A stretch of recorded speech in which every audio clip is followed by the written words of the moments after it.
最近我個人閒咗落嚟，開始係胡思亂想，同埋係發夢啊！呢啲正式係顛倒夢想啦啊！但係我又覺得有啲用處啊。先講發夢啦嚇，我啲親人，因為我到呢個年紀啦，開始係有年邁嘅親人咧係去世，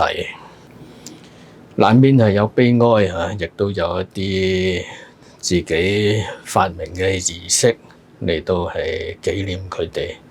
但係最重要嘅咧就係久唔久喺發夢嘅就夢見佢哋，夢見佢哋係後生嘅樣啊，同我傾偈啊，或者一齊旅行啊，四圍玩啊咁，或者係做一啲完全之前冇做過嘅事情啊咁啊，譬如一齊種花啊、養魚啊嗰啲。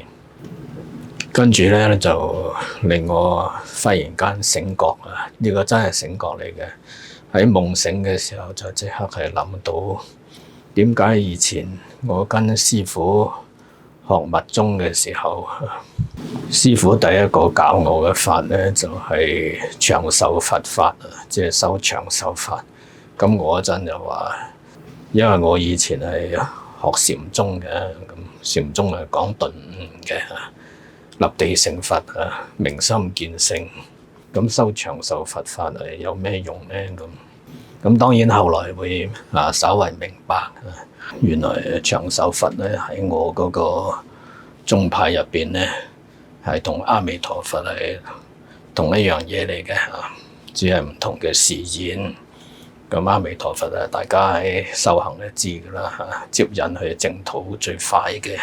法門嚟。但係呢個唔係自己感受嘅，儘管我成日見阿彌陀嘅，自己感受嘅咧喺近日就係知道往昔所做諸惡業，皆由無始貪嗔癡，從心語意之所生，一切我今皆懺悔。呢個係懺悔文第一節啦。以前就咁念啊。近日年紀大咗歷練嘢多咗，有所體會，就係咧原來往昔唔係一定惡業啊，總之往昔作嘅業咧係要解嘅，所謂解冤釋結啊，解英文unraveling 即係一啲結綁埋一齊你又解開佢但係呢個係需要時間同技巧。而且人生上面數十年寒暑好多冤結自己結咗嘅，有時有意無意都唔好講話係前生嗰啲冤結今生嗰啲都已經多你知我哋嗰代社交生活係人對人嘅關係係比較複雜嘅，同依家嗰啲年輕一代係唔同嘅正所謂係食鹽多過食米咁嗰啲冤結好多嘅。咁喺發夢啦，喺回憶啦，胡思亂想啦，即係回憶啦。明明係冇咩用，就去諗下同往日嗰個舊嘅情人或者初戀嘅朋友嗰啲經歷講嘅説話。有時攞翻啲相片或者啲書信嚟睇下，當時仲有書信呢回事嘅感受一下，沉澱一下。咁跟住咧，又唔係釋懷而係釋結即係個冤結解咗，個人開放咗平靜咗落嚟有所謂英文講嘅 peace of mind。咁呢個咧係需要若干嘅程度長嘅壽命又唔係話要過100但係起碼係過80即係話喺退休啦息下生活嘅重擔啦，即係話50零歲、60歲之後你起碼有20-30年嘅時間而且個20-30年時間咧一定要係頭腦精明個筋骨強健你先至可以係唔係好消極或者係悲哀咁嚟諗一啲往事一啲冤結而係面對勇敢包括勇敢承認自己嘅錯誤。咁期間咧就解咗啲冤結。咁第時往生咧見唔見咧都唔係問題啊！即係啲親友啊、朋友啊嗰啲啊，即係隨住年紀大啊，一往生佢哋先啊，我係後啊，或者我係後佢哋先啊，但始終會碰面嘅。咁碰面嘅時候如果係我已經解咗一啲結啦，咁自然就冇問題啊！打個招呼4聲hello，我行我路啦咁嚇。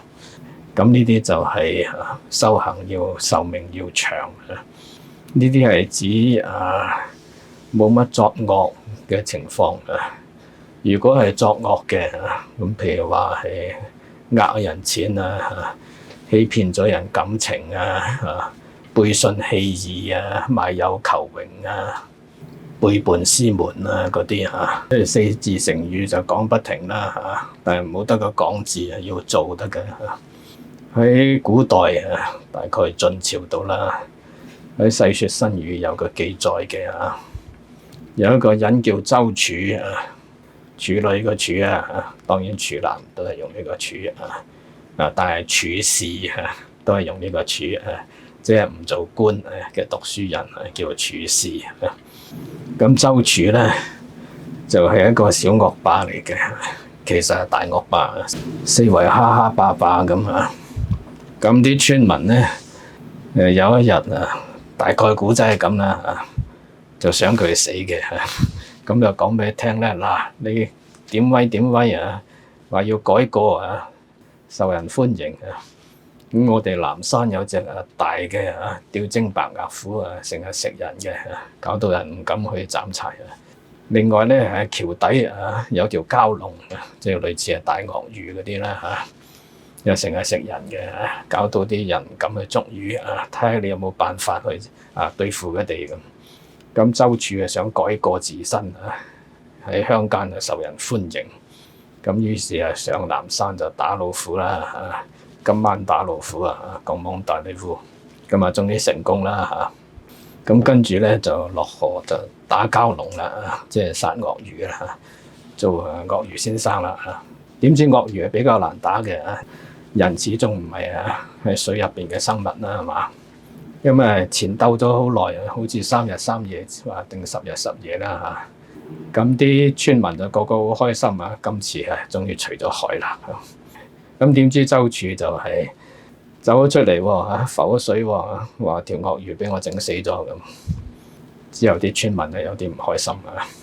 咁跟住周處咧亦都唔係傻仔嚟嘅，咁佢開始醒覺